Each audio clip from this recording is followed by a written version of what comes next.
Hello, I am Michael Amalfitano of Group 5 from Section 13 of Aero Experiments from 1:30 to 4:20 p.m. on Tuesday. And this is going to be Lab 3, Part 3. So first we just have to make the wind tunnel and the 10-degree flat plate.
Now that we have the basic stuff, we can trim away a lot of this.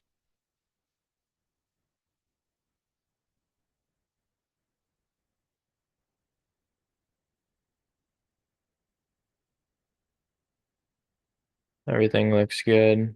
Now what we're going to do is we're going to draw the actual airfoil. So I found this best to do with the rectangle with 3 lines so I can get it to be kind of at an angle already. Then I draw a horizontal line coming out from the origin. Then we grab an angle and do between this line and this line. And because of this arc, it's going to be 180 plus our angle. So this, instead of 212, it should be 190, 180 plus 10. So it'll give us this. This looks like 10 degrees. Follows, that's 10 degrees. That should be 10 degrees as well, so this looks good. So now we're going to midpoint constrain the front of that. And now we're going to grab the dimension tool for just length. What we're gonna do is we're gonna leave all the other stuff there so it doesn't get moved weird while we're doing this. So the front, or let's start with the long one, will be 1/10 of the height of the test section because we want to follow the 10% blockage ratio. So we're going to do 1.67 centimeters because that's 1/10 of the height of the test section. And we want to make it 1/100th as thick as it is tall. So that's where we're getting the 0.0167 centimeters. Everything looks good. It's still following the correct angle and it's in the middle of the test section now. This looks good to me. So now what we're going to do is one last time, we're going to just trim away this horizontal line. And everything looks good. Very nice. So what we're going to do now is we're going to surface from sketch.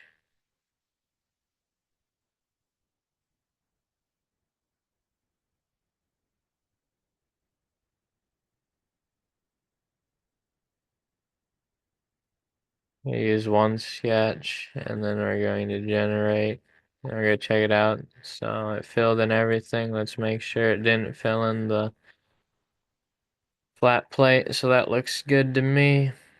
So we can get out of here. We're gonna go to the mesh section.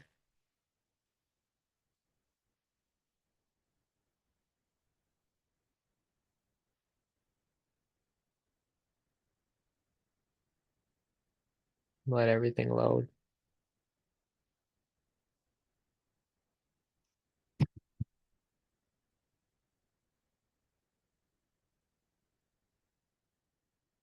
See our little airfoil, or not airfoil, the flat plate right there. So that looks good.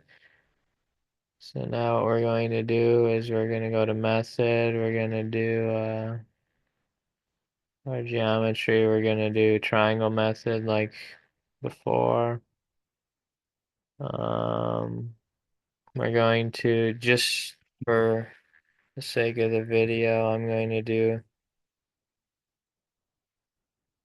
0.015 meters for triangle just because it'll save time on all of the computing. Um, I used 1/100th of this, so I used 0.0015 when we actually did the experiment. Look how fast it generated. We try and find our flat plate is right here. So still looking good. Obviously this looks bad because the mesh isn't very good. It's not very fine at all. But for the sake of our video, this will work. Now we want to click on edge select and once again we're going to click end to name it. This is going to be the velocity inlet. This is going to be the pressure outlet. We're going to hold control and select all of these walls. Name them walls. Then we're going to come in over here where the flat plate is.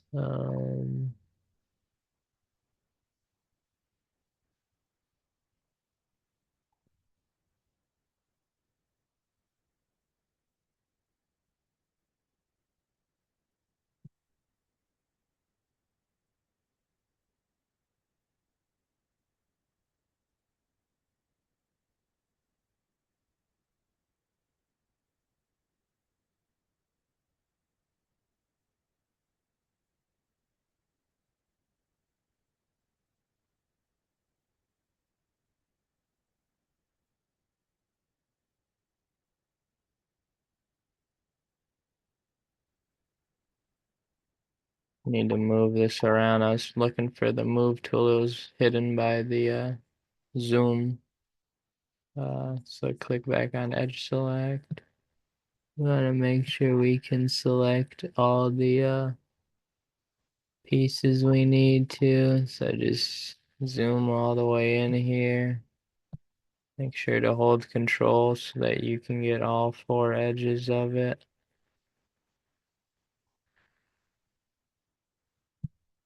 And that, and I'm gonna name this internal. Okay. Now, real quick, we want to just check these, make sure everything's looking good. That looks good. That looks good. That looks good. Let's zoom in here. So we got that wall is good.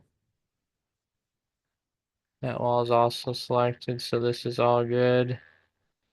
Everything looks good here, so we are going to close this. And then we'll click update. Should go pretty quick because the mesh isn't super fine.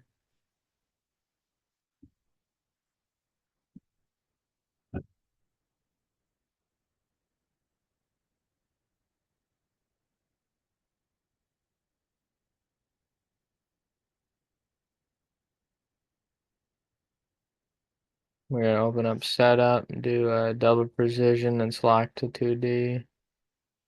I'm gonna start that up, and I'll be back when this finishes opening. So it's fully opened up here. So what we're gonna have to start off with is gonna go to boundary conditions inlet, and at 60 hertz, the test section will be about 12.5 meters per second. So at the inlet, it'll be about 3.598 meters per second because of the height ratio between the test section and the inlet. Um, Everything else should have already been saved from last time. We have it in viscous K omega. This looks good.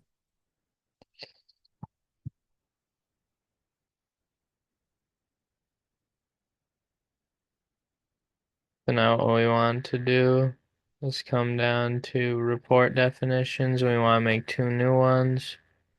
We want to make one for drag, which we want drag force. And we want it on the internal. We want to click OK, and then we want to go back to this one. We forgot to name it, so I'll just click on it here. And this one is measuring drag, so this is the drag one. And then we'll create a new one and name this one lift. Don't forget to name them so you know which one's which. And then we want to do lift force again on the internal.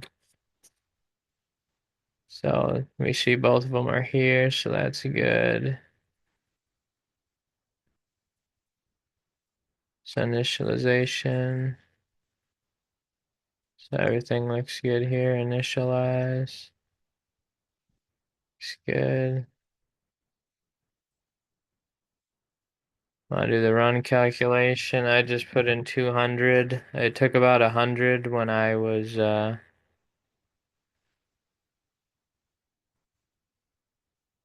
doing it for the um,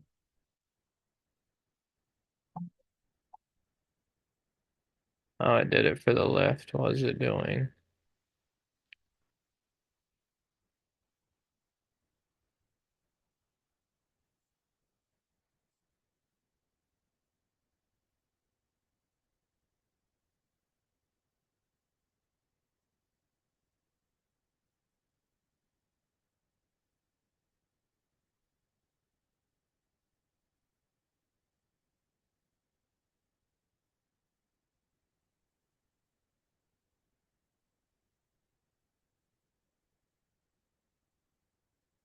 There we go. I'm not sure what it did before. But this one, it only took 55 instead of 100, and it went way quicker because the mesh is not super fine, but that's okay. Um, so it has the lift and drag already, and it iterated quickly and converged quick, but um, now we want to move on, so we need the pressure contours, so we'll come down to graphs and contours. This one will be pressure, so let's just name it pressure. Static pressure. We want it smooth, and I'm not going to click any of these because by not clicking them, it'll make it look really nice. So, click on select, and this obviously isn't very good because the mesh isn't fine at all. These should be very close. This low pressure, these pressure areas, these pressure differences should be, the low pressure should be close to the top and the higher pressure should be close, obviously, but the general trend looks good. So that's the pressure contour. Now we want to make another contour. This time we want to do velocity. I gotta click on any of these again. Click compute, save and display. And then we want to go into view, compose, overlays, apply, close. And then we're going to click on vector, and we want this velocity magnitude. What I found out was good for my previous mesh was having a large amount of skip, but I don't think that will be necessary with this one. I like making the arrow black so that you can see it better. Compute, save and display. Yep, so you see how it's really dark. So let me just try this on 10. That looks better. So you can actually see kind of what's going on. So maybe let's open this back up, and maybe we'll change this to like 25. And that's a better. Now you can see what's going on. So um, all the arrows are going this way, and the velocity is increasing because the arrows are getting bigger, then it gets smaller again. This is what you expect. You'd get way better results from a better mesh, obviously. Um, so that brings us to the streamline one. I'm gonna click back on compose and turn off overlay because we don't need the arrows on this one. So we're gonna come down to path lines. Um, line. Um, we need to click on velocity inlet, and let's try it out with just 500 steps, see what it gives us really quick. It got to the end. It took me 5,000 when we were using the bigger mesh, but or the smaller mesh, so then this makes sense. And you can see that this is where the airfoil, or not the airfoil, the flat plate is. So the lines are curving around it. This actually shows up really well. It didn't show up as well on the smaller mesh, so this is actually nice. But you will see that they diverge and go around the flat plate. So this looks good. Open. Last thing we need to do is we want to do this. We want to come back up to report definitions. We want to click on the lift one, and we're going to compute it. And we want to click on the drag one and compute that as well. And these will give us the lift and the drag on the internal object, which is the flat plate in newtons. And it's creating more lift than drag, which makes sense because it's a thin flat plate and it's at a 10-degree angle of attack. So that looks good. And that's the whole part 3. Thank you.